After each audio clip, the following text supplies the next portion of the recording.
Okay, hello everyone, good evening again.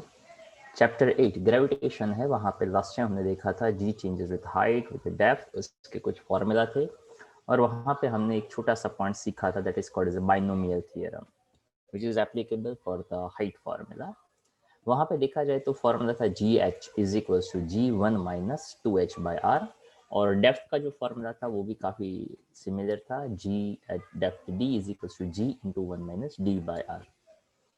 अगर वहाँ पे हम ऐसा कह दे कि जितनी हाइट पे गए उतनी ही डेप्थ पे अगर हम जाते हैं तो जी में किस तरह से चेंजेस आ सकते हैं, ऐसा कोई क्वेश्चन बन सकता है।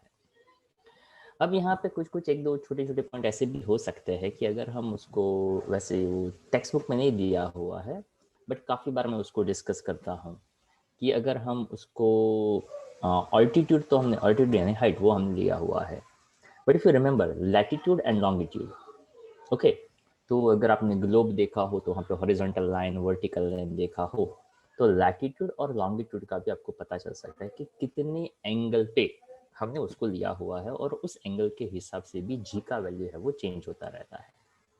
It's not a part of your syllabus, पर कोई कोई जगह पे ज़रूरत होती है तो मैं वहाँ पे डिस्कस करता हूँ कि भाई ये उसका फॉर्मूला है। अभी आज हमें जो यहाँ पे देखना है वो एक आज ऐसा टॉपिक देखना है जिसको आप 12th स्टैंडर्ड में फर्स्ट और सेकंड दोनों चैप्टर्स में अच्छी तरह से यूज़ करेंगे, तो आप उसका मतलब जो है वो अच्छी तरह से समझने का ट्राई करिएगा, जिसको कहा जाता है gravitational potential and gravitational potential energy. Okay, तो g changes with height with depth, ये दोनों पॉइंट्स हमने कर दिए, यानी 9th तक हमारा हो चुका है एंड 10th से हमारी स्टोरी आज हमें आगे बढ़ानी है।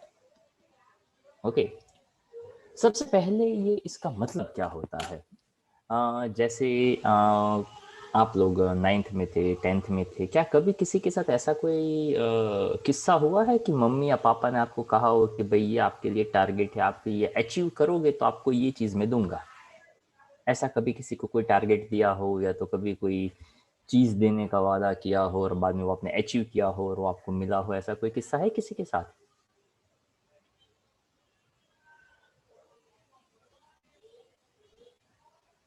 यस एनीवन, किसी को ऐसा कोई एक्सपीरियंस कि 10th का रिजल्ट ये आएगा तो हम ये करेंगे, या तो 5th में ऐसा आएगा तो ऐसा करेंगे, यहाँ पे ये ऐसा करेंगे तो आपको ये मैं ला के दूंगा, ऐसा कोई एग्जाम्पल है किसी के पास? किसी के साथ ऐसा हुआ है? अगर हुआ है और शेयर करना चाहे तो बताइए, तो उसी में से हमें ये टॉपिक का एक छोटा सा आइडिया है वो मिल सकता है।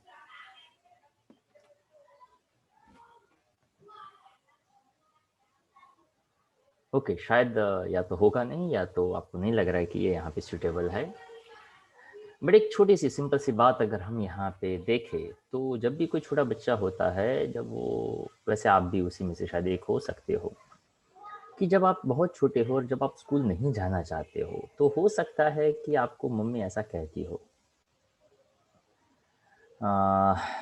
ओके, चलो, आपके साथ ऐसा हुआ था, व्याख्यानिक एग्जाम्पल्स शेयर किया, या तो एक था कि वो शायद वो कुछ बैडमिंटन खेलती है, आपकी टेनिस खेलती है, रैकेट तो दोनों में आते हैं।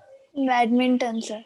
अच्छा, बैडमिंटन खेलते हैं, तो उसको ऐसा बताया था कि अगर आप इतने परसेंटेज लाएंगे तो आपको एक अच्छा सा रैकेट, मतलब होगा ही एक, पर एक और नया ला कर देंगे। तो मिला कि नहीं मिला रैकेट? मिला ना सर, पर फिर ये कोरोना के कारण खेलना ही बंद हो गया। ओके ओके, वो कब मिला? जब 95 स्कोर किया उसके बाद। ओके, पहले वो मिल सकता था? मिल सकता था, पर उसकी ये शर्त थी कि हाँ, 95 होंगे मैं तभी। इसी कंडीशंस के लिए मैं कह रहा हूँ कि कंडीशंस अप्लाई है, तो क्या उससे पहले मिल सकता था? नहीं। नहीं मिल सकता था। तो उसको फुलफिल करने के लिए आपको क्या करना पड़ा? मेहनत करनी पड़ी, पढ़ना पड़ा, ओके, मेहनत को हम फिजिक्स की लैंग्वेज में क्या कहते हैं? वर्क करना पड़ा। Very good, work is a one kind of energy. Energy. Energy हमने अलग अलग टाइप की देखी, उसमें से कौन कौन सी एनर्जी हमें अप्लाई कर सकते हैं, या तो कौन कौन सी एनर्जी हमें पता है? Kinetic energy, kinetic potential potential. Energy. दो हमें पता है। अब आपके पेरेंट्स को ऐसा क्यों लगा? अगर मान लो आप first exam, second exam, third exam में अगर आप कंटिन्यूअसली 100 के परसेंटेज में बात करूं, अगर आप 20, 25, 20, 25 लाते होंगे 100 में से, तो क्या आपको ऐसा टारगेट दिया होगा? ये तो दे सकते हैं। नहीं। अगर आप नहीं, तो आपके पेरेंट्स ने आइडेंटिफाई ये किया कि आप अगर मान लो आपको 70, 75, 80, 85 आते हैं, तो आपको ये टारगेट दिया कि नहीं दिया? सही कि नहीं? हाँ सर। हाँ सर। ओके, मतलब क्या? तो कि they identify that you have that potential to fulfil this condition. अच्छा, आपके पेरेंट्स ने टारगेट इसलिए दिया था कि वो रैकेट, आप बोल रहे थे कि दो दो दो, पर आपको रैकेट नहीं देना चाहते थे, इसलिए आपके सामने कंडीशन रखा कि वो तो रैकेट देना ही चाहते थे, पर एक कंडीशन रखा तो जिससे आपको वो मोटिवेशन मिले कि चलो हम कुछ काम करें, हाँ या ना? Yes sir. अच्छा, ऐसा तो नहीं था ना कि वो लाकर नहीं देना चाहते थे इसलिए वो बात को उड़ाने के लिए कह दिया कि देखते 95 तो वैसे भी नहीं आने वाला है, तो ना 95 आएंगे ना रैकेट देना पड़ेगा। तो ऐसा तो था नहीं। ओके, तो मतलब क्या? तो कि यहाँ पे अच्छा 95 पहले से आपके मार्कशीट में थे कि लेकर आने पड़े? मतलब सर उतना टारगेट तो था ही। हाँ, पर वो पहले से लिखा हुआ था आपकी मार्कशीट में कि वो हार्डवर्क किया तब आपकी मार्कशीट में वो प्रिंट हुआ? नहीं, हार्ड वर्क किया तब हुआ। ओके, मतलब क्या? तो कि पहले वो सिर्फ सोच में था कि हम ये करेंगे, उसके बाद आपने वो काम किया। ओके, जब भी कभी वो आप काम कर रहे थे तो हो सकता है कोई मोमेंट पे आप डाउन हो के छोड़ना यार, नहीं लाना है। ओके, पर जैसे वो आपने छोड़ा तब आपको रियलाइज हुआ कि नहीं यार ये काम करना है। मतलब क्या? तो कि पहले पहले वो मन नहीं हो रहा था, धीरे धीरे वो मन हुआ, पहले वो अपोज हुआ, फिर भी आपने वो काम किया and you are doing work against your mood. मतलब क्या? That it is something like that कि अगर मान लो मुझे अच्छा काम करना है, मुझे अगर अच्छा पढ़ाना है या तो आपको अच्छा पढ़ना है, तो क्या हमें अपने मूड के हिसाब से काम करना चाहिए या टारगेट के हिसाब से काम करना चाहिए? टारगेट के हिसाब से। ओके, अब देखिए यहाँ पे काव्या जो है, तो आपको भी दिख रहा होगा उसने जो यहाँ पे पिक्चर रखा हुआ है, इट इज लाइक दैट कि एक छोटी बच्ची पढ़ते पढ़ते रो रही है। ओके, मतलब क्या? अभी वो चेंज कर देगी शायद। ओके काव्या, तो पर फिर भी ये पिक्चर कहाँ से आया दिमाग में? तो कि may be she feel that कि यार ये क्या पढ़ाई है, जब भी ये फिजिक्स पढ़ते हैं या कुछ भी पढ़ते हैं तो बस इस बच्ची जैसा ही अपना हाल होता है, शायद आपका भी शायद ऐसा होता होगा। मतलब क्या? तो कि यहाँ पे ऐसा समझा जाता है कि when we are doing some work done to bring anything within the field, अगर मान लो उसको फॉर एग्जाम्पल 95 लाने हैं, अगर मान लो she feel that कि यार मुझे साइंस में 95 लाने हैं और मैं मैथ्स बहुत पढ़ूंगा, तो साइंस में मार्क्स आ जाएंगे, हाँ या ना? टेल मी।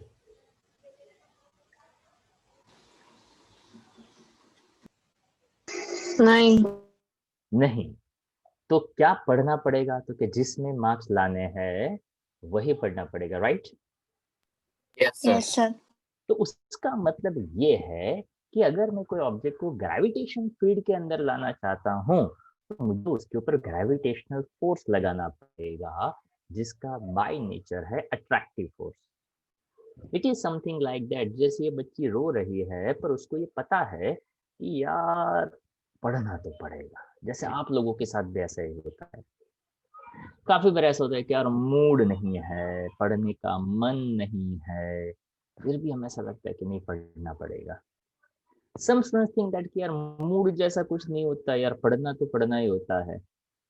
ओके, तो उसका मतलब ये कि जब हम कुछ नहीं करना चाहते हैं और जब हम जबरदस्ती अपने आप करवाते हैं, तो थोड़ी मोमेंट ऐसा होता है कि हमें वो वर्क करना पड़ता है हमारे बिहेवियर को टर्न आउट करने। वंस ये कन्विंस अवर माइंड कि नहीं करना ही करना है, तो धीरे धीरे धीरे माइंड अपने आप एडजस्ट कर लेगा।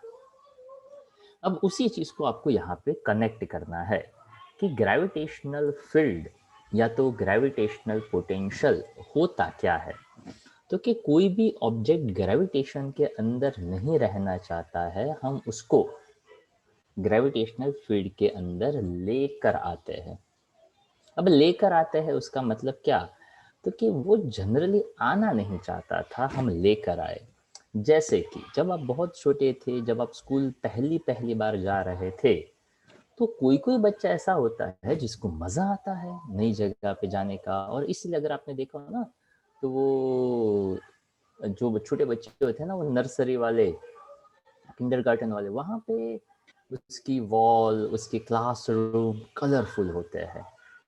ओके, वहाँ पे जो टीचर्स होते हैं वो ऐसे नहीं होते, गुड मॉर्निंग भैया, ऐसे नहीं होते हैं। और वो जनरली एकदम अच्छी स्माइल वाले टीचर्स होते हैं जिसको देखकर बच्चों को मज़ा आए। ओके, वो बच्चों के साथ खेलते हैं, कूदते हैं। मैंने ऐसे भी टीचर्स देखे जिसका एज 52 हो, फिर भी वो जंप करते हैं बच्चों के साथ, गोल गोल घूमते हैं।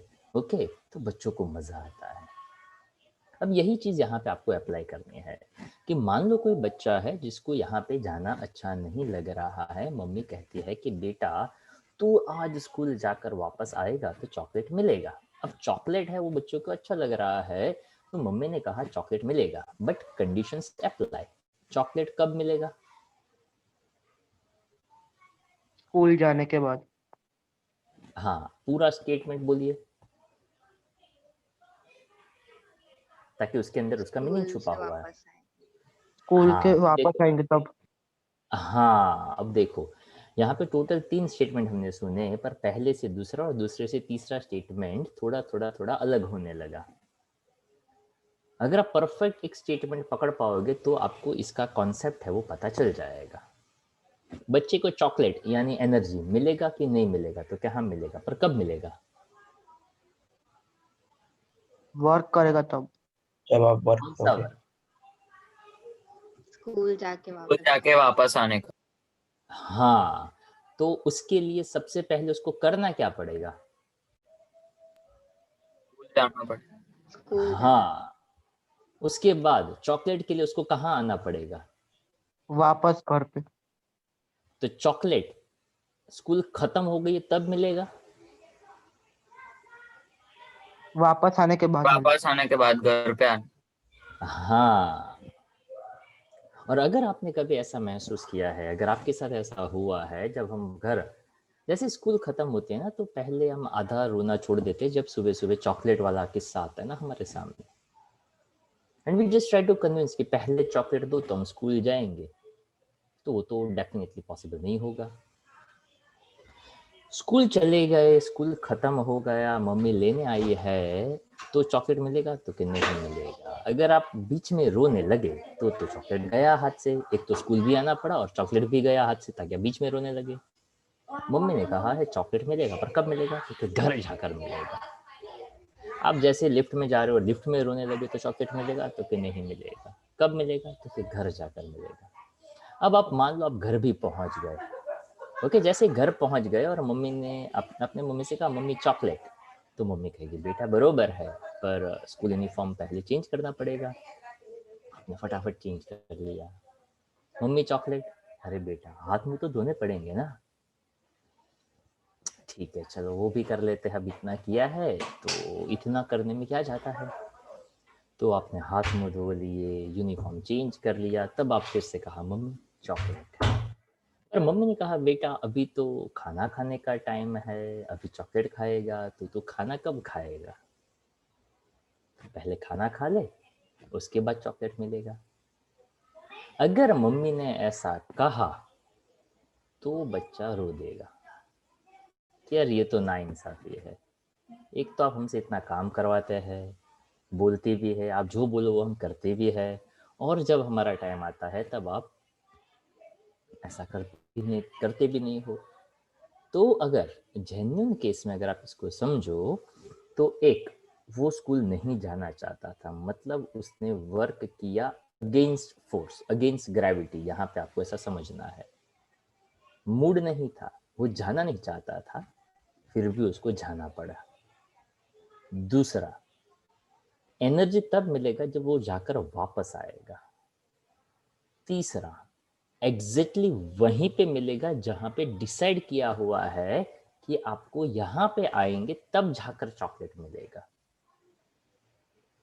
स्कूल जाने के बाद तो किस जैसे स्कूल चले गए चॉकलेट मिलेगा तो क्या नहीं, स्कूल खत्म हो गई मम्मी लेने आई तब तो क्या नहीं, रास्ते में रोने लगे तो कैंसिल आइडिया ड्रॉप चॉकलेट नहीं मिलेगा, घर जाकर तुरंत मिल जाएगा तो कि मे बी हाँ या ना, I don't know, but school जाकर वापस आए, घर पे आए, यूनिफॉर्म चेंज किया, हाथ मुंह धो लिए, तब जाकर अब आपको एनर्जी है वो मिलेगा।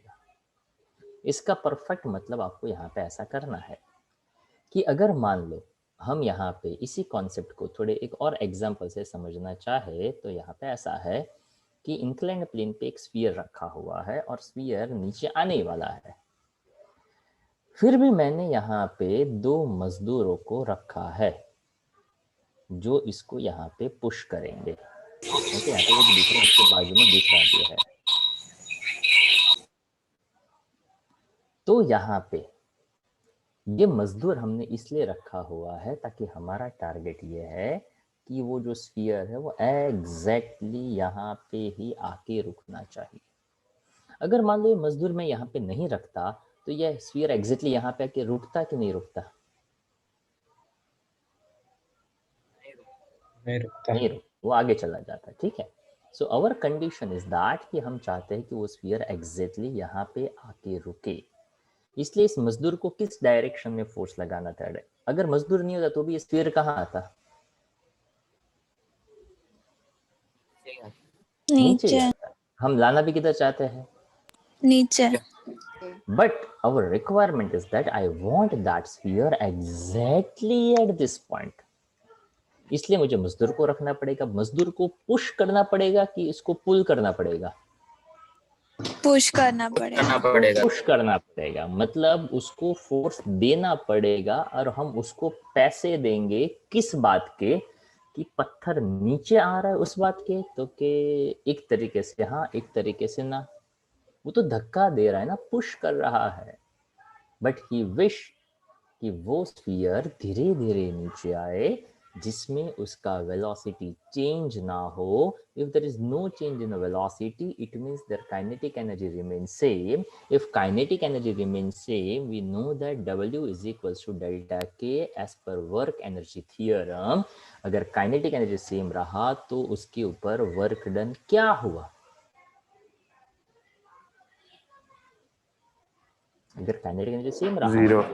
हाँ, अगर मजदूर वो स्फीयर नीचे लेकर आ गया और जब वो पैसा मांगने आया और हम कहे कि किस बात का पैसा, देख भाई स्फीयर में वेलोसिटी चेंज हुआ, तो कहेगा ना, तो काइनेटिक एनर्जी चेंज हुआ तो कहना, तो चेंज इन काइनेटिक एनर्जी कुछ हुआ तो कहना, तो वर्क एनर्जी थ्योरम तो तुझे पता ही है, तेरे फिजिक्स के सामने पढ़ाया होगा, W इज इक्वल टू क्या होता है, तो वो बेचारा कहेगा डेल्टा के, डेल्टा के कुछ हुआ तो कहना, तो वर्क डन क्या हुआ तो कि 0। अभी तुमने कुछ काम ही नहीं किया तो पैसा किस बात का?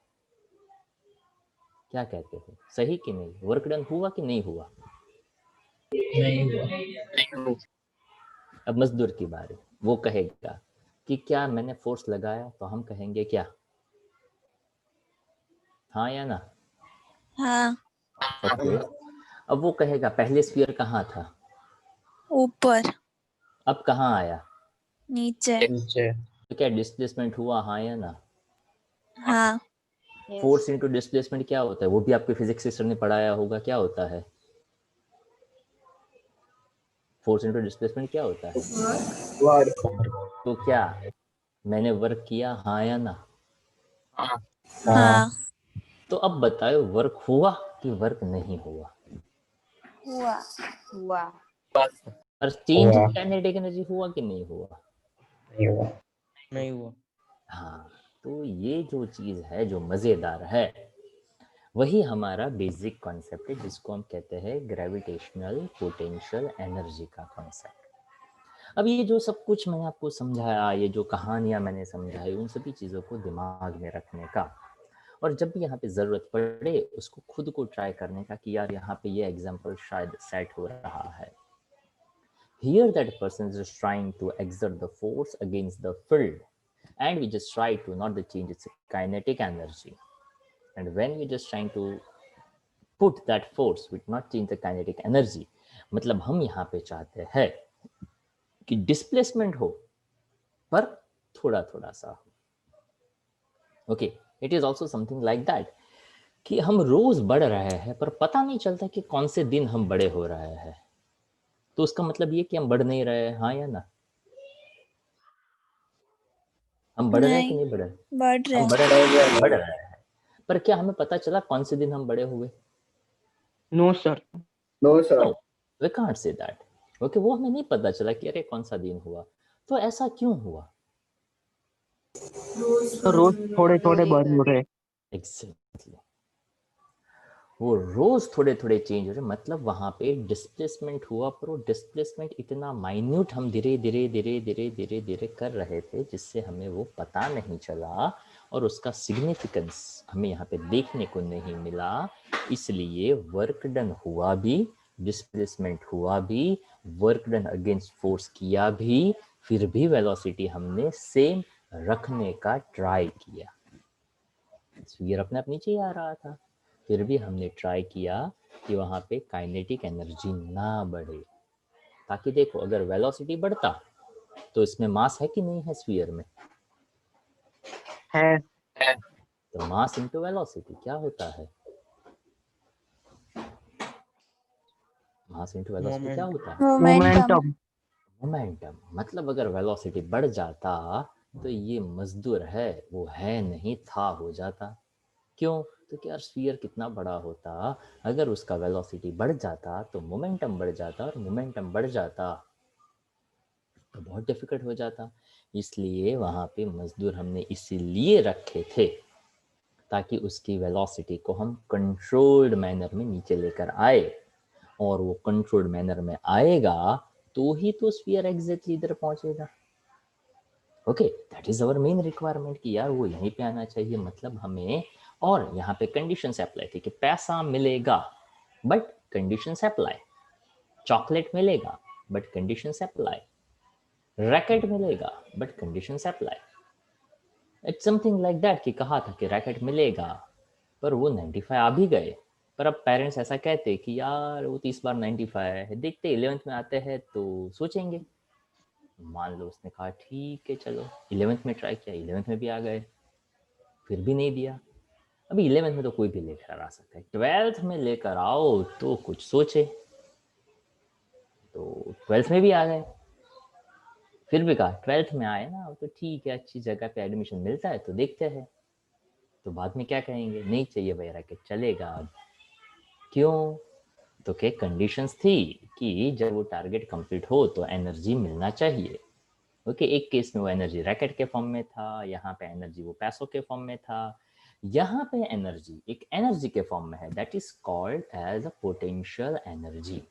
When any object in a motion, मतलब that object's kinetic energy converted into potential energy, and that potential energy gained by that object when that object reach at particular point. मतलब क्या? तो क्या एनर्जी मिलेगा पर तब जब वो वहां पे पहुंचेगा तब. अगर वो वहां पे पहुंचता नहीं तो एनर्जी मिलता नहीं. अब सुनिए और समझने का ट्राई करिए. मान लो कि यहाँ पे इसने 95 के लिए ट्राई किया, बहुत हार्ड वर्क किया, और समहाउ एग्जाम के मिडल में उसने सोचा कि तिल लेने गया 95 नहीं लाना है मुझे, तो रैकेट मिलता, हाँ या ना? नहीं मिलता. बच्चा स्कूल तो गया, स्कूल से वापस आ रहा था, पर आधे रास्ते में उसने चालू कर दिया टेंट्रम, मुझे चॉकलेट अभी चाहिए, अभी चाहिए, चॉकलेट अभी चाहिए. तो क्या मिलेगा? नहीं मिलेगा. नहीं मिलेगा.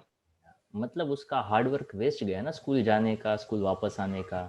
अगर ये स्फीयर यहाँ तक वो अच्छी तरह से लेकर आता और यहाँ से वो इम्बैलेंस हो जाता और स्फीयर एकदम से हाथों से छूटकर एकदम नीचे चला जाता, तो पैसा मिलता कि नहीं मिलता? नहीं मिलता. So this condition is apply here कि यहाँ पे ग्रेविटेशन के केस में वहां पे अट्रैक्टिव फोर्स लग रहा है, up to some certain level तक हमें उसको पुश करना पड़ेगा ताकि बाहर एटमॉस्फेयर में या तो एट इनफाइनाइट डिस्टेंस वहाँ पे कोई एनर्जी नहीं था, तो पहले हमें धक्का देना पड़ रहा था कि जा जा जा। एक लेवल के बाद जैसे वो ग्रेविटेशनल फील्ड के अंदर एंटर हो जाता है तब हमें उसको रोकना पड़ेगा कि जाना है पर थोड़ा रुक रुक के जा। क्यों? क्योंकि पहले वो आ नहीं रहा था इसलिए पुश करना पड़ता था, बिकॉज दैट्स द वैक्यूम।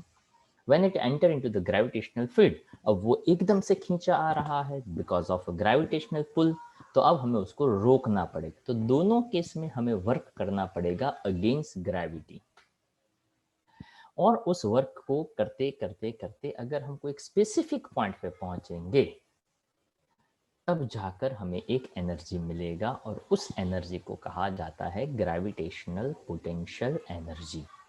अब यहाँ पे दो वर्ड आएंगे, एक होगा ग्रेविटेशनल पोटेंशियल और एक होगा gravitational potential energy. When I apply the energy word तो वहां पे हम कहेंगे m अमाउंट का मास हमने लिया था, और जब मैं सिर्फ ग्रेविटेशनल पोटेंशियल कहता हूं तब मैं वहां पे ऐसा कहूंगा कि भाई एक यूनिट मास मैंने लिया, यूनिट यानी वन वैल्यू का। उसको आप कैसे डिफरेंशिएट करेंगे? तो मम्मी ने कहा था कि वो चॉकलेट देगी, तो फ्रिज के अंदर तो बहुत सारी चॉकलेट थी, कोई भी चॉकलेट होगी हाँ कि ना? Yes sir. Yes sir. पर अगर मान लो बच्चे को कोई वो गोल्डन रैपर वाली चॉकलेट ही अच्छी लगती है और वो खुद ऐसा एक्सपेक्ट कर ले कि मम्मी मुझे वो गोल्डन रैपर वाली चॉकलेट ही देने वाली है, तो बच्चा सही है या गलत है? गलत है। सही है। गलत है। गलत है। क्यों? क्योंकि उसने खुद ने सोच लिया। हाँ, अगर मम्मी कहती है कि चॉकलेट दूंगी तो चॉकलेट कुछ भी हो सकती है, वो छोटी या बड़ी कुछ भी हो सकती है। पर अगर मम्मी ने बोला है कि मैं गोल्डन रैपर वाली जो तेरी फेवरेट है वही चॉकलेट दूंगी, तो बच्चे को सिर्फ और सिर्फ कौन सा वाला चॉकलेट चाहिए? Golden golden wrapper. रैपर वाला। तो ये अगर डिफरेंस अगर आपने समझ लिया कि chocolate that is a general name, तो अगर मैं ऐसा कहता हूँ यूनिट मास अगर हम लेकर आते हैं तो उसको कहेंगे ग्रेविटेशनल पोटेंशियल, और अगर हम ऐसा कहते हैं for M amount of mass, मतलब वहां पे मैंने स्पेसिफाई कर दिया कि वहां एम अमाउंट का मास रहेगा, तो उसको कहा जाएगा ग्रेविटेशनल पोटेंशियल एनर्जी। अब याद करिए, आपने पोटेंशियल पहले भी पढ़ा है, हाँ या ना? Yes sir. Yes sir. उस केस में वैसे आपने दो पढ़ी हुए हैं, तो दोनों के फॉर्मूला याद है किसी को? दो अलग अलग पोटेंशियल एनर्जी आपने पढ़ी हुई है, यस सर। कौन कौन सी, क्या क्या फॉर्मूला था? mgh and half mx square. Half half half के एक्स स्क्वायर, ओके, जहां पे के को स्प्रिंग कहते हैं। mgh को हम कहते हैं ग्रेविटेशनल पोटेंशियल एनर्जी ऑल्सो। यहाँ पे भी ग्रेविटेशनल पोटेंशियल आएगा, पर वहां पे ऐसा समझना है gravitational potential energy due to height. और हाफ के एक्स स्क्वायर को हमने नाम दिया था इलास्टिक पोटेंशियल एनर्जी। ओके, तो ये डिफरेंसेस जो है उसको समझना है। सही एग्जाम्पल को सही जगह पे अप्लाई करेंगे तो कोई कंफ्यूजन नहीं होगा। स्प्रिंग का किस्सा है तो स्प्रिंग के किस्सों में mgh नहीं आएगा। अगर कोई ऑब्जेक्ट को एक हाइट से दूसरी हाइट तक लेकर जा रहा हूं तो वहां पे हाफ के एक्स स्क्वायर नहीं आएगा, ताकि वहां पे के और एक्स का कोई मतलब नहीं बनता है। स्प्रिंग है तो के है, ताकि के का मतलब ही स्प्रिंग कांस्टेंट है। तो जैसे जिन चीजों को जिसके साथ कनेक्ट करेंगे तो ही पता चलेगा। अगर मिस्टर नरेंद्र मोदी ऐसा कहते हैं कि मिस्टर शाह को बुलाइए, तो it means by default he is just talking about mister Amit Shah. क्यों? तो कि नरेंद्र मोदी के साथ अगर कोई शाह का नाम जुड़ा हुआ है जो हमारे नोन पार्ट में है, तो वो मिस्टर अमित शाह ही है। ओके, पर अगर मैं ऐसा कहता हूं कि जस्ट मोमेंट अमित शाह आया है, तो it not consider as a कि वो अमित शाह मेरे घर पे आया है। कोई एक भाई हो सकते हैं जिसका नाम अमित है और उसका सरनेम शाह है, तो हो सकता है। ओके, अगर ये जो डिफरेंस आप समझ लोगे तो भी आपको काफी ज्यादा क्लैरिटी मिल जाएगा। मतलब क्या? तो कि यहाँ पे कौन सा फॉर्मूला कब अप्लाई होता है? whenever there is a change in the height, there is a mgh formula. when there is a spring is connected, then it is a half kx square formula.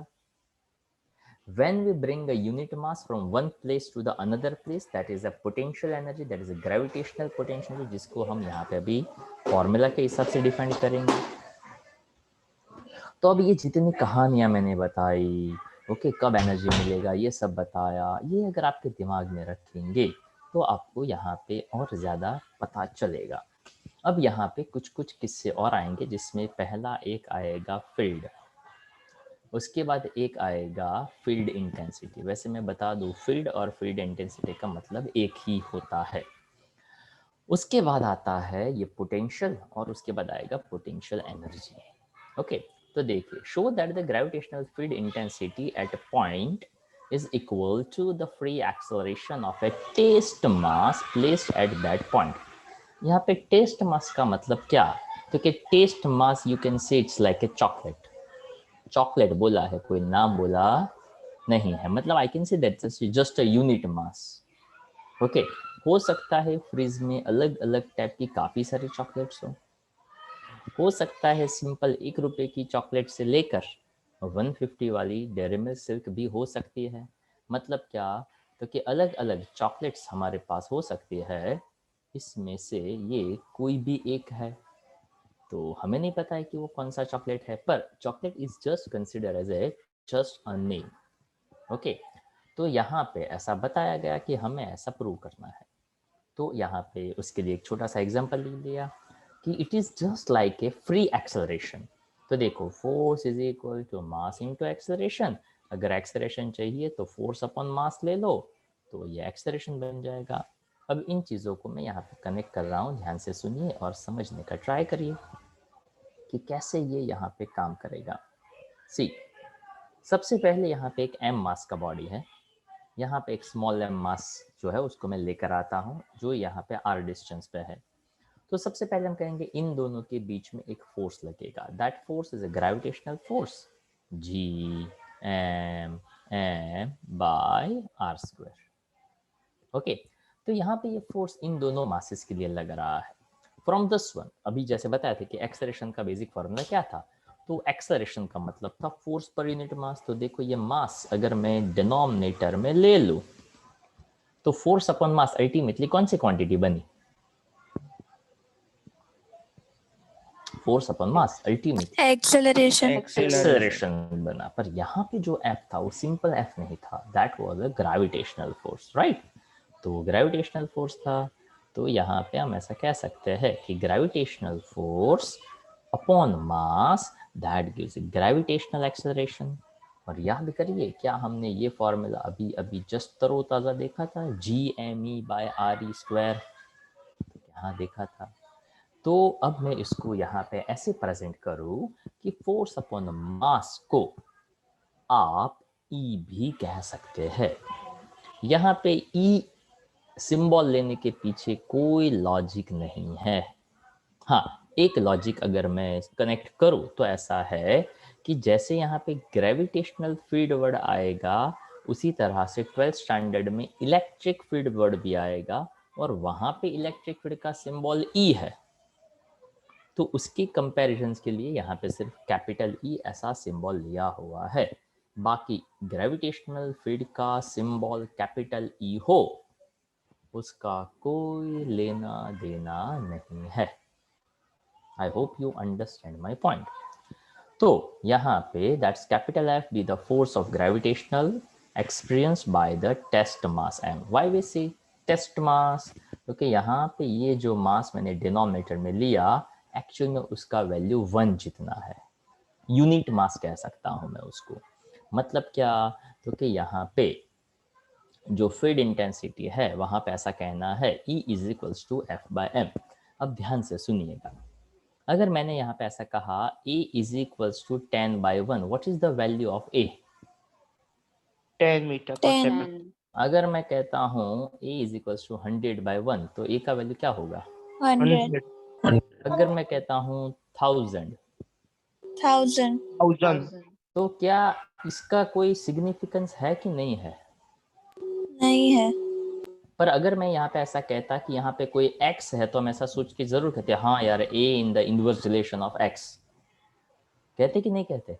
Yes, sir. Yes yes sir. Sir. पर यहाँ पे ऐसा सोचना है कि ये दिखता है इनवर्स रिलेशन में, पर भाई उसका वैल्यू ही यूनिट वैल्यू जितना है, मतलब 1 जितना है, तो वो हो या ना हो उससे कोई फर्क पड़ता नहीं है। जैसे यहाँ पे आप देखोगे तो ऐसा लगेगा कि this field is inversely proportional to m, as m increases e decreases, पर भाई m ऐसा है जिसमें कोई चेंज होने वाला नहीं है। That we called as a test mass. Test mass का मतलब हमने उसको सिर्फ चेक करने के लिए लिया हुआ है, जिसका वैल्यू 1 यूनिट जितना ही आपको समझना है, और इसलिए यहाँ पे लिखा है this test mass m is much smaller than the capital M mass। तो सबसे पहले सोचना था एक बड़ा वाला मास था, यहाँ पे एक छोटा वाला मास था, दोनों के बीच में ग्रेविटेशनल फोर्स लग रहा था। If I just take that the force upon unit mass, तो मुझे ग्रेविटेशनल एक्सेलरेशन मिलता है जो बन जाता है gm/r²। तो एक तरीके से देखोगे तो आप उसको ग्रेविटेशनल एक्सेलरेशन भी कह सकते हैं, और दूसरे तरीके से देखो तो आप उसको ग्रेविटेशनल फील्ड इंटेंसिटी भी आप कह सकते हैं। अब उसके बाद यहाँ पे ऐसा बताया गया जो मैंने बताया था ना, gmm/r², अगर मैं f/m ले लूँ तो gm/r², तो this gm/r² now is known as capital E, और यहाँ पे कैपिटल E का मतलब ग्रेविटेशनल फील्ड लेना है। पर यहाँ पे बताया if r tends to infinite, मतलब अगर मैं डिस्टेंस एकदम ज्यादा लेता जाऊँ तो E है वो 0 हो जाएगा। I hope it's a common sense. Is r tends to infinite मतलब r बहुत ही ज्यादा हो तो इलेक्ट्रिक फील्ड डेफिनेटली 0 होगा।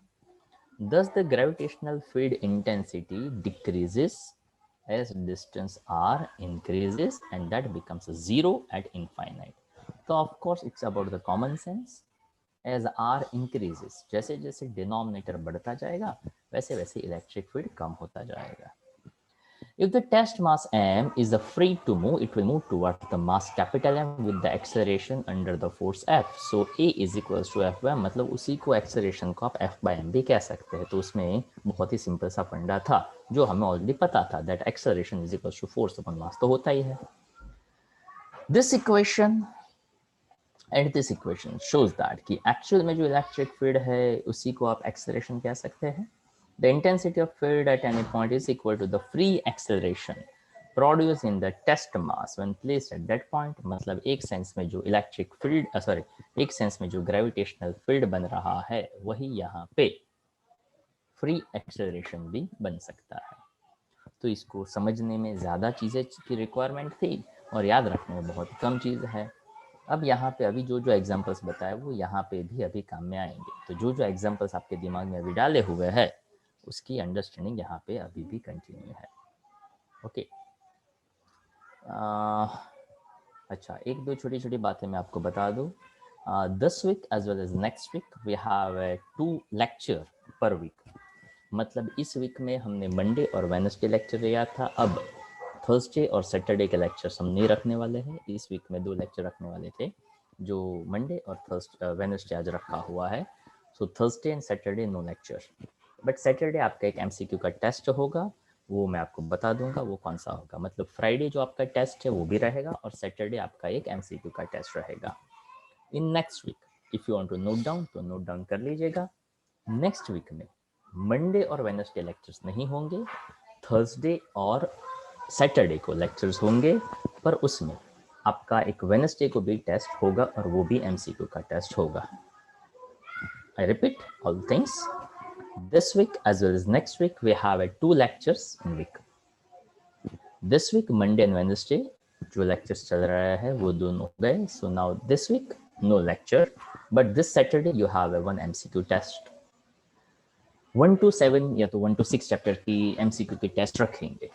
ओके, जो भी होगा मैं आपको बता दूंगा, but I hope you have to be prepare with that 1 to 6 और 2 to 6, 2 to 7 chapters. Next week में Monday and Wednesday no lecture. Next week note down करना हो तो आप डेट्स के साथ लिख लीजिए। नेक्स्ट वीक आपका लेक्चर रहेगा 10th दिसंबर एंड 12th दिसंबर। ओके, नेक्स्ट वीक में, तो आपको बार बार ना पूछना पड़े। और नेक्स्ट वीक में जो आपका टेस्ट होता है, जो हमारा टेस्ट डिसाइड होगा वो तो होगा ही होगा, पर उसके साथ साथ एक और एमसीक्यू का टेस्ट होगा। हो सकता है उसमें रिपीटेड चैप्टर्स ही रखे ताकि एमसीक्यू की थोड़ी और प्रैक्टिस आप कर सको। Okay, so this week as well as next week we have 2 lectures only.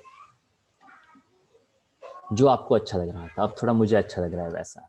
Okay, in 11th standard अगर किसी का आपका फीस जो जिस किसी का भी बाकी है, सो अब यहाँ पे आपको अपना फीस जो है वो आपको कंप्लीट कर देना है।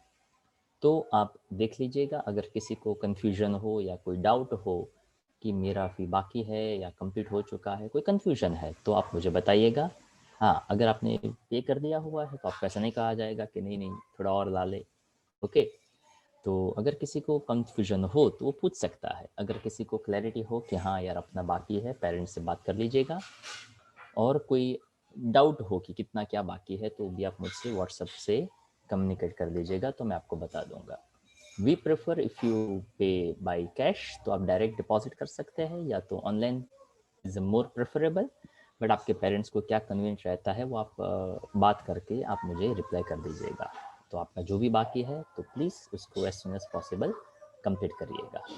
ओके, एंड स्टिल कन्फ्यूजन हो मेरा बाकी है कि नहीं बाकी है, ओके, देना है कि नहीं देना है, तो देना तो है ही, पर अगर बाकी है तो आप मुझसे पूछ सकते हैं कि क्या है, कितना बाकी है, तो प्लीज़ आप वो मुझे बता दीजिएगा।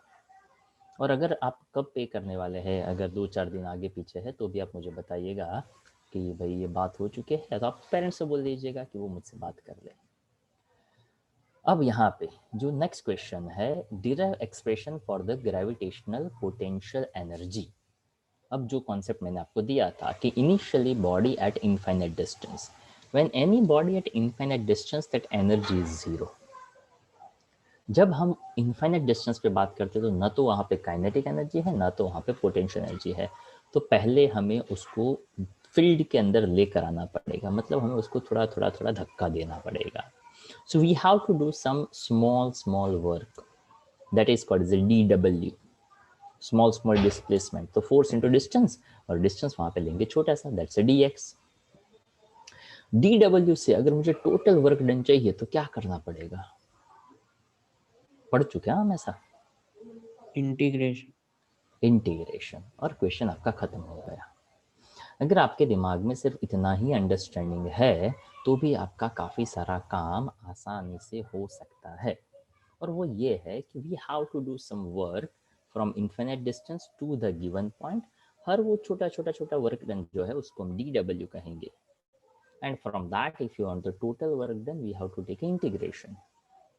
तो उस केस में हमें यहाँ पे छोटा मोटा थोड़ा सा वर्क करना पड़ेगा। ध्यान से सुनते जाइए और समझने का ट्राई करिए। क्वेश्चन ऐसा है, expression for the gravitational potential energy of a body of mass m located at the distance r from the centre of the earth. जो भी वर्क है वो सेंटर ऑफ द अर्थ के रिस्पेक्ट में हम लेते हैं। सबसे पहले फिगर में हल्का सा आइडिया, इनफाइनाइट से मान लो हमको एक पॉइंट तक लेकर आ गए। इनफाइनाइट क्या है वो तो अपने को पता ही नहीं है, बट एक डिस्टेंस मान ले, दैट्स ए पॉइंट। वहाँ से हम धीरे धीरे धीरे धीरे धीरे धीरे धीरे सेंटर ऑफ द अर्थ तक आना चाहते हैं। वैसे सेंटर ऑफ द अर्थ मतलब हम ऐसा एक इमेजिनरी ले रहे हैं कि हम यहाँ तक उसको लेकर आते हैं। तो यहाँ से लेकर यहाँ तक का डिस्टेंस उसको हमने x कहा। ए से लेकर P तक हम धीरे धीरे धीरे उसको पुश करते करते करते करते लेकर आ रहे हैं। जैसे वो इस पेरिफेरी के अंदर एंटर होता है, या तो फील्ड के अंदर एंटर होता है, या तो एटमॉस्फेयर के अंदर एंटर होता है, तो हम ऐसा समझते हैं कि पहले उसको पुश करना पड़ रहा था ताकि वो एटमॉस्फेयर में नहीं था, ग्रेविटी नहीं लग रही थी। As it enter into the gravitational field, अब हमें उसको रोकना पड़ रहा है। तो दोनों ही किस्सों में आपको वर्क डन अगेंस्ट फील्ड करना है। इस बात को अच्छी तरह से दिमाग में रखिएगा। एक एक लाइन, एक एक स्टेप समझा रहा हूँ, कुछ भी ना समझ में आए तो पूछिएगा। Suppose the earth is a uniform sphere of mass capital M and R। सबसे पहला सबसे सिंपल सा पॉइंट, ओके। यहाँ पे ऐसा था, कैपिटल एम मास और रेडियस आर जैसा एक स्फीयर अर्थ है, उसका हमने लिया हुआ है data. We wish to calculate the potential energy of a body of mass small m located at the point P such that OP is equals to small r and where small r is greater than capital R. मतलब वो अर्थ की surface से कहीं पे है, कहाँ पे वो नहीं पता है, पर इतना पता है कि अर्थ की रेडियस से बड़ा है. ओके, अब कोई ओ ए डिस्टेंस है, ओ यानी सेंटर, ए यानी वो पॉइंट, जो डिस्टेंस कैपिटल एक्स जितना है. तो वहां से अगर कोई मासिव बॉडी को हम लेकर आते हैं, the gravitational force of attraction on the body, तो हमारे पास फॉर्मूला है GMM बाय एक्स स्क्वायर. यानी ए पॉइंट पे कोई स्मॉल एम मास था, अर्थ का मास कैपिटल एम जितना है, तो फोर्स का फॉर्मूला बनेगा GMM बाय एक्स स्क्वायर. अब ए से लेकर धीरे धीरे धीरे धीरे धीरे धीरे हम उसको लेकर आ रहे हैं, small small small displacement. So we can see that small work done because of the small displacement f dx that gives a dw, तो gmm by x square into dx, so that gives a dw. अभी just आपने कहा कि dw से total work चाहिए, तो क्या करना पड़ेगा? इंटीग्रेशन. कहाँ से कहाँ तक? तो कि भाई पहले इनफाइनाइट पे था, वहां से मैं r डिस्टेंस तक लेकर आना चाहता हूँ, तो integration from infinite to r gmm by x square dx. तो क्या यहाँ से ये स्टेप समझ में आया? कैसे हुआ, क्या किया? चलो बताइए, कौन बताएगा?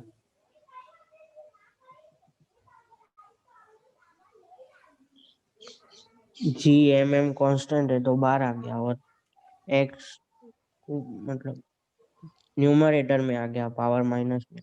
एग्जैक्टली 1/x² था, उसको न्यूमरेटर में ले लो तो पावर माइनस हो जाएगा. अब यहाँ से ये स्टेप कैसे हुआ?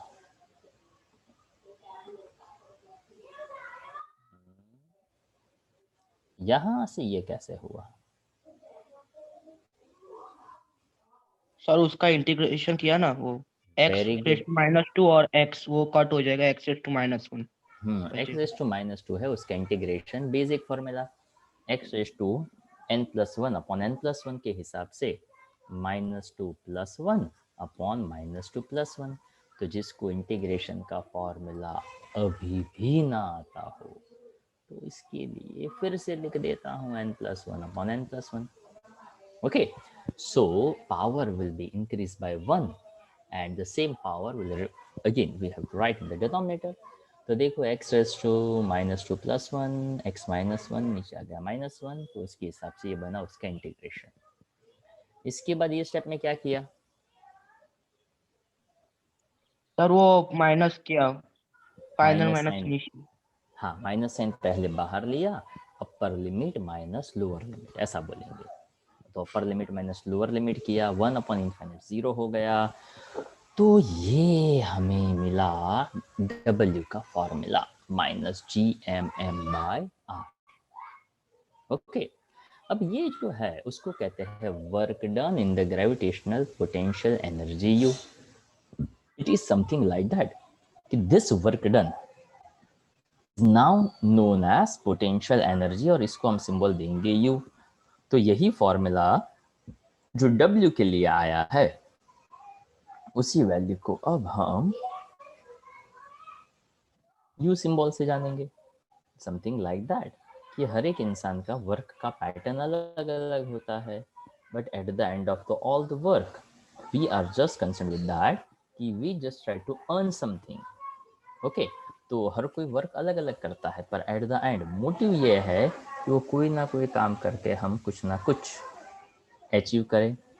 ओके सर ये नेगेटिव वैल्यू है, हाँ नेगेटिव वैल्यू आएगी ना, ताकि यहाँ पे वो तो हमें नेगेटिव वैल्यू मिल रहा है.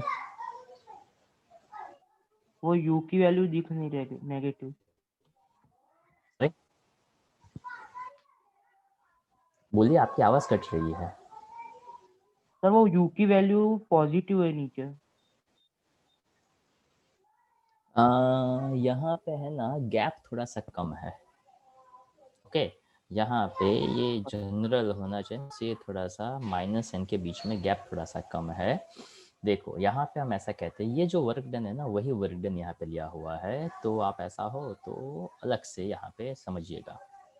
ओके, तो minus g(m)/r, the work done is a gravitational potential u of a body of mass m located distance r from the center of the earth. ये जो वर्क डन था उसी वर्क डन को potential energy का नाम दिया हुआ है। अब अगर मान लो मैं यहाँ पे ऐसा कह दूं ओनली ग्रेविटेशनल पोटेंशियल, तो यहाँ पे जो स्मॉल m है ना उसको मैं 1 कह दूं। आई रिपीट, मैं स्मॉल m को अगर 1 कह दूं तो फॉर्मूला बनेगा g(m)/r और उसको हम कहेंगे gravitational potential. I hope you understand my point.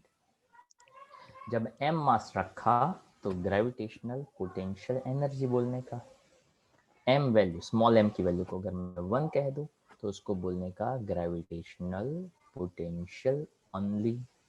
Okay, आएगा तो पता चल जाएगा, पर ये चीज है वो दिमाग में होनी चाहिए। See, the next question. Derive expression for the gravitational potential only at a point in the gravitational field of the earth. How is the gravitational potential energy related to the gravitational potential? तो अभी तक जो discussion कर रहे थे ना वो यहाँ से पता चल जाएगा कि वर्क डन किया, क्या मिला था, g(m)/r मिला, तो क्या हाँ gravitational potential due to the earth at distance small r।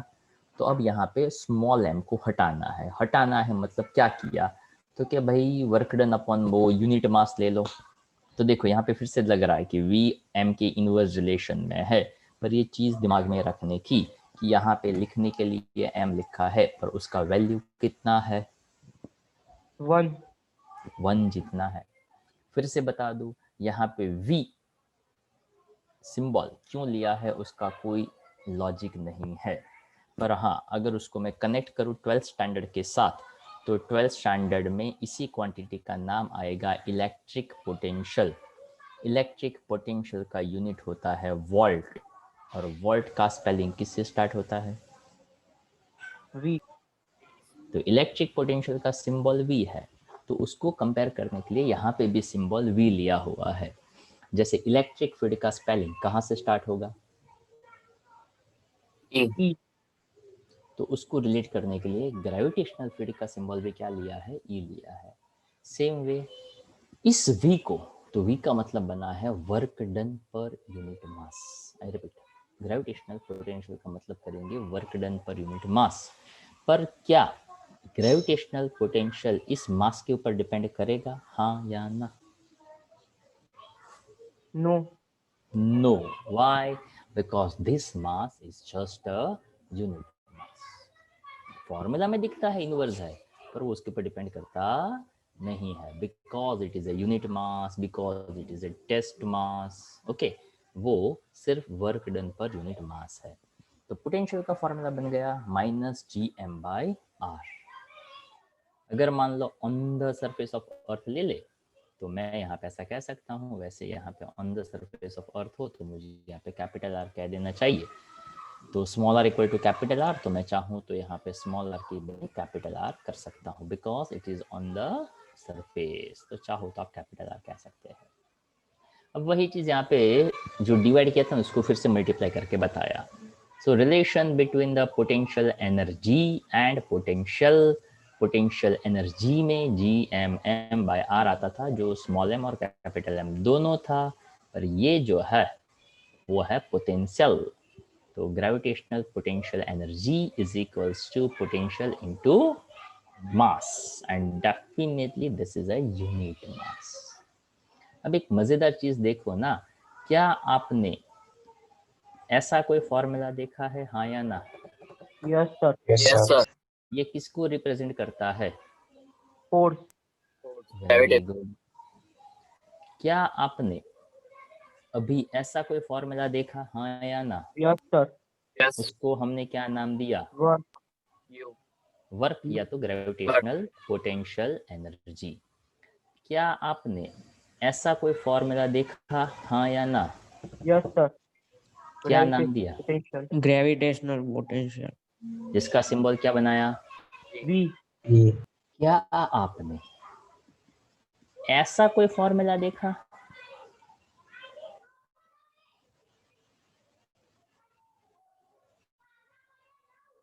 जहाँ से आज का लेक्चर स्टार्ट किया था। कौन सी क्वांटिटी? ई। समझ में आई बात? Yes sir. अगर मैं ऐसा कहूँ कि यहाँ पे वो जो मास का वैल्यू है वो सेम है, तो ऊपर भी स्क्वायर नीचे भी square, GM square by R square ऐसा आता, हाँ या ना? Yes. Yes sir. GM square by R यानी ऊपर स्क्वायर नीचे स्क्वायर नहीं, ऐसा आता कि नहीं आता? Yes, sir. Yes sir. GM by R ना ऊपर स्क्वायर ना नीचे स्क्वायर, बरोबर। और Yes, sir. GM by R square यानी ऊपर स्क्वायर नहीं पर नीचे स्क्वायर है, मतलब चारों पॉसिबिलिटी आ गई, ऊपर स्क्वायर नीचे स्क्वायर, बरोबर। Yes, sir. ऊपर नहीं पर सिर्फ नीचे स्क्वायर, ना ऊपर स्क्वायर ना नीचे स्क्वायर, सिर्फ ऊपर स्क्वायर पर नीचे स्क्वायर नहीं। तो इसको याद रखने के लिए मैं कहता हूं फेवरेट यू। क्या है ये? Sir Favorite. वापस। बताता हूँ। इसको याद रखने के लिए हमने बनाया है फेवरेट यू।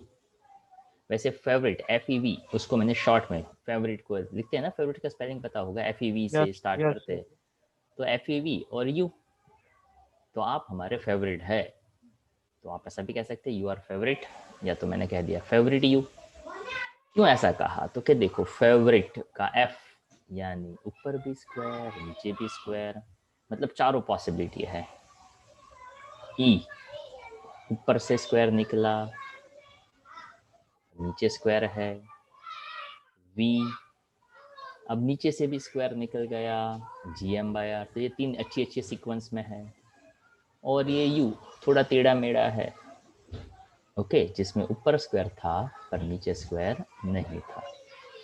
तो चारों के चारों फॉर्मूला याद रहेंगे? Yes, sir. Yes sir.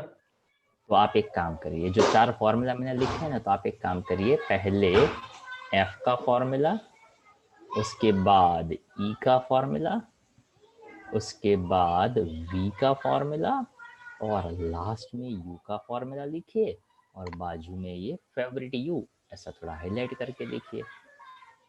Okay, तो आपको पता चल जाएगा कि हर पॉसिबिलिटी है। ओके, तो देखिए यहाँ पे ये चारों पॉसिबिलिटी फिर से आप 12th में पढ़ेंगे। इलेक्ट्रिक फोर्स, कोलम्बियन फोर्स, जिसमें मास हट जाएगा चार्ज आ जाएगा। इलेक्ट्रिक पोटेंशियल, या तो सबसे पहले आएगा electric field, electric potential and electric potential energy. Same to same formula रहेंगे, पर ये जो कांस्टेंट कैपिटल G है उसकी बजाय कोई और कांस्टेंट आ जाएगा, और मास की जगह पे वहां पे चार्ज आ जाएगा। इतना डिफरेंस आएगा, बट बेसिक जो बेसिक फंडा है वो फंडा यहाँ पे सेम टू सेम रहेगा। अब आता है next question, that is called as a define escape velocity. Yes, anyone tell me what mean by escape? बाहर निकलना। ओके, या तो भाग जाना। भागना कौन चाहता है? जो बंधा हुआ हो वो। एग्जैक्टली मतलब क्या आप और हम बंधे हुए हैं किसी के साथ? ग्रेविटेशन। तो अब यहाँ पे ऐसा याद रखना है, एस्केप का स्पेलिंग कहाँ से स्टार्ट होता है? ई। वो हमारा हिंट है। एस्केप का स्पेलिंग ई से स्टार्ट होता है, और हमारे पास दो टाइप की क्वांटिटी होती है, एक होती है एनर्जी और एक होता है फोर्स। कौन सा स्पेलिंग ई से स्टार्ट हुआ? एनर्जी। और एस्केप का भी स्पेलिंग? So start. तो यहाँ से अपने को क्लैरिटी मिलेगा, ताकि एस्केप वेलोसिटी भी आएगा और ऑर्बिटल भी आएगा। When any object in the orbit, तो जब भी हम ऑर्बिट वर्ड सुनते हैं तो कौन सी चीज हमारे दिमाग में सीधा क्लिक करता है?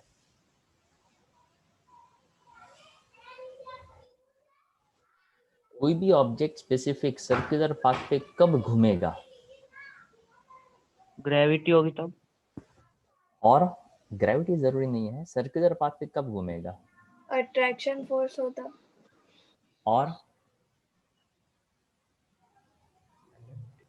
when any object moving on a circular path with constant speed,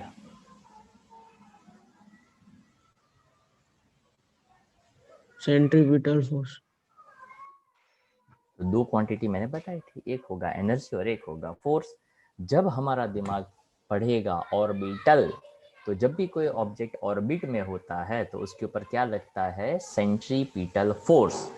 जब मैं फोर्स का कंपैरिजन करूंगा तो फोर्स का कंपैरिजन सिर्फ और सिर्फ किसके साथ हो सकता है, मास। फोर्स का कंपैरिजन मास के साथ हो सकता है। आप कौन से स्टैंडर्ड में हो, वेलोसिटी। आप कौन से स्टैंडर्ड में हो, 11। आपका कंपटीशन कौन से स्टैंडर्ड वालों के साथ हो सकता है या तो होना चाहिए, उसको हम जेन्युइन कहेंगे। 11। ये हिंट था। चैप्टर 2 में भी आप पढ़ चुके हो, जिसको कहते हैं लॉ ऑफ होमोजेनिटी। फोर्स के साथ ये फोर्स के साथ। तो यहाँ पे सेंट्रीपिटल फोर्स आएगा when object on A orbital, ऐसे ऑर्बिट वर्ड पढ़ेंगे ना तो उसके ऊपर लगेगा सेंट्रीपिटल फोर्स। तो सेंट्रीपिटल फोर्स का कंपैरिजन सिर्फ और सिर्फ किसके साथ हो सकता है, कोई एक फोर्स के साथ। के साथ। इस चैप्टर में हम कौन सा फोर्स पढ़ रहे हैं, gravitational. Gravitational force. Centripetal force का फॉर्मूला क्या है, mv²/r। ग्रेविटेशनल फोर्स का फॉर्मूला क्या है, Gm/r²। तो अगर उन दोनों फोर्स का फॉर्मूला हम कंपेयर करेंगे और वहां से जो वेलोसिटी मिलेगा उस वेलोसिटी को कहा जाता है ऑर्बिटल वेलोसिटी। ओके, पर यहाँ पे हमें पढ़ना है एस्केप वेलोसिटी। तो ये दोनों चीजें काफी हद तक सिमिलैरिटीज देती है। तो हमने याद रखने का तरीका ढूंढ लिया कि एस्केप में भी ई आता है, एनर्जी में भी ई आता है। वैसे आपने कौन कौन सी एनर्जी पढ़ी हुई है,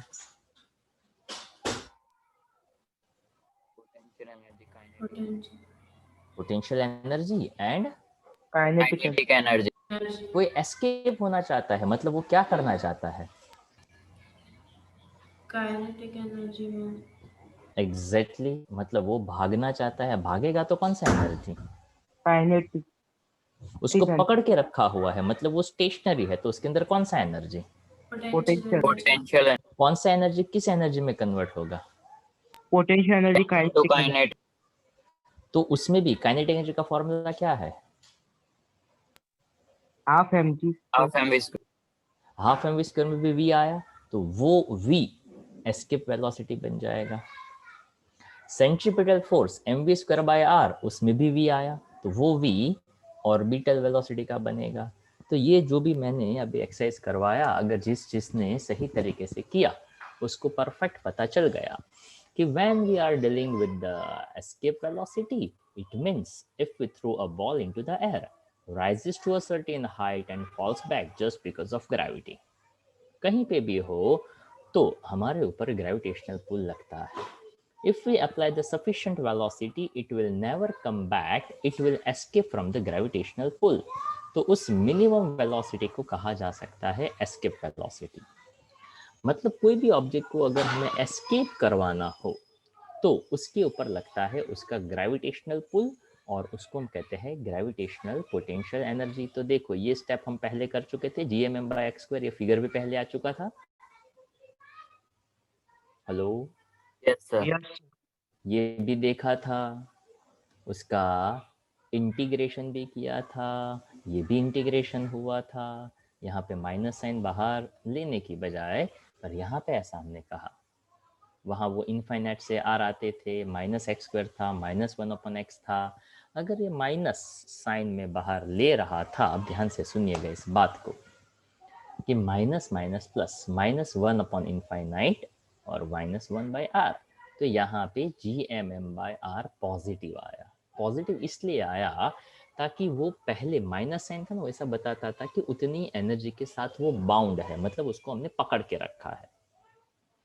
जितनी एनर्जी से हमने पकड़ कर रखा है, अगर मैं उसको छोड़ना चाहता हूँ तो मुझे क्या करना पड़ेगा, उतना ही एनर्जी उसको देना पड़ेगा। समथिंग लाइक दैट कि आप कोई गिफ्ट शॉप में गए, आपको कोई ऑब्जेक्ट अच्छा लगा तो हम देखेंगे उसका प्राइस टैग कितना है। हमने देखा इसका प्राइस टैग 450 है। If you want that object तो आपको कितना पे करना पड़ेगा, 450. 450, that is an energy. Money is what? Money is a one kind of an energy. तो अगर आपको वो ऑब्जेक्ट वहां 450 की वजह से वो ऑब्जेक्ट उस शॉप में बाउंड है, if you want to take that object authentically, okay, legally, okay, चुराना नहीं चाहते हैं हम, अगर उसको हम लेना चाहते हैं तो then we have to provide that much of energy. जितनी एनर्जी से वो बाउंड है हमें उतना एनर्जी उसको देना पड़ेगा. अगर मान लो हमने पॉकेट चेक किया और वहां से 420 रुपीज निकला तो क्या हमें वो मिलेगा? No sir. No, sir. नहीं मिलेगा. No sir. अगर हमें वो चाहिए तो हमें जितना वो उसका अमाउंट है, मतलब जितना नेगेटिव था उतना ही हमें पॉजिटिव एनर्जी देना पड़ेगा. So this is the potential energy. And यहाँ पे छोटा सा प्रिंटिंग एरर, 1/3 नहीं समझना है उसको, 1/2 ही समझना है. हाँ, escape velocity of the body then the kinetic energy is half mv square. Please this point keep in your mind. जब आपके पास फिजिकल कॉपी आए तो ऐसा कंफ्यूजन ना हो कि अरे 1/3 कहाँ से आ गया. भाई वो 1/3 है, वो प्रिंटिंग मिस्टेक से आया है. So this energy we compare half mv square equals to this potential energy. वहां से velocity मिला तो velocity का फॉर्मूला हमें देता है escape velocity. ओके, और इसी एस्केप वेलोसिटी को मैं स्मॉल जी के फॉर्मेट में भी लिख सकता हूँ ताकि gm/r स्क्वायर, स्मॉल जी होता है तो gm/r तो है ही, तो मैं यहाँ पे gr स्क्वायर लगा सकता था, r कैंसल, तो मुझे एस्केप वेलोसिटी के फॉर्मूला में √2gr मिला, जहाँ पे स्मॉल जी अर्थ के लिए फिक्स्ड, कैपिटल R अर्थ के लिए फिक्स्ड. अगर मैं यही वैल्यू लगाता तो उससे पता चलता है कि अगर मैं छोटे से बॉल को एक्सेप्ट करवाना चाहूँ या बहुत बड़े सैटेलाइट को एक्सेप्ट करवाना चाहूँ, मुझे यहाँ पे वेलोसिटी सेम ही रखना पड़ता है ताकि एस्केप वेलोसिटी के फॉर्मूला में कहीं पे मास ऑफ द ऑब्जेक्ट का जिक्र हुआ नहीं है. Understand my point? Yes sir. Yes, sir. Clear? तो यहाँ तक जो है वो हम रखते हैं और आपका होमवर्क है वो पार्ट 1 से ये जो भी क्वेश्चंस हमने अभी किए हुए हैं वो आपका होमवर्क रहेगा. आई थिंक हमने 10 से स्टार्ट किया, फिर भी जस्ट चेक दैट. यस, तो 10, 11, 12, 13 एंड 14 सभी के सभी क्वेश्चन 2 बार लिखिएगा, आपके लिए अच्छा रहेगा. ओके, बहुत ही काम का है. सर ठीक है. 14 बाकी है. 14th बाकी है, एक सेकंड. हाँ भाई, लेट मी चेक. हाँ, 14 तो अभी हाँ, आया sir, है ना. बाकी. तो 10, 11, 12, 13 4 हमने क्वेश्चंस आज किए, तो यहाँ तक रखते हैं. और पार्ट 2 से कोई क्वेश्चंस आई थिंक हमने किए थे ना कुछ. हाँ सर. हाँ, तो इसमें सिंपल फॉर्मूला बेस्ड अगर कोई क्वेश्चन हो जो आप कर सकते हो तो मैं देख सकता हूँ. 4 किया था हमने, कहाँ तक किए थे ये क्वेश्चंस? सॉरी मुझे याद नहीं है. 6 तक. 6 तक. 6 तक कर दिया था. ठीक है, चलो, तो 6 ऑनवर्ड्स अगर कोई सिंपल क्वेश्चन आए हमारे ध्यान में तो मैं आपको बताता हूँ. 7th नहीं, 8th भी नहीं, 9th तो बिल्कुल नहीं, ये रहने दो, 12th भी नहीं और 13th भी रहने दो. ओके, तो पार्ट 2 से तो कुछ नहीं हो सकता है आपका. पार्ट 4 से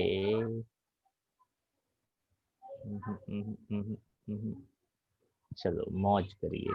ओके, रहने दीजिए, इतने ही रखते हैं. तो पार्ट 2 से कुछ नहीं. ठीक है, तो यही आपका होमवर्क है वो रहेगा. और MCQ जो है उसमें आप 2, 3, 4, 5, 6 तो प्रिपेयर करिएगा. ओके, तो सैटरडे जो आपका टेस्ट होगा उसमें इतने चैप्टर्स के तो MCQ हम रख ही रहे हैं. ओके, तो वो तो प्रिपेयर करते जाइएगा. 7th में रख रहा हूँ कि नहीं रख रहा हूँ मैं देख लेता हूँ, वो सही रहता है. Okay sir. ओके, और बाकी आपका इस वेडनेसडे को टेस्ट होता है ना आपका, सॉरी फ्राइडे को. फ्राइडे को होता है. फ्राइडे तो आपका चैप्टर 7 का टेस्ट है ही. Clear everyone? Okay sir. Yes, sir. Okay, चलो टाटा, बाय बाय. Bye sir.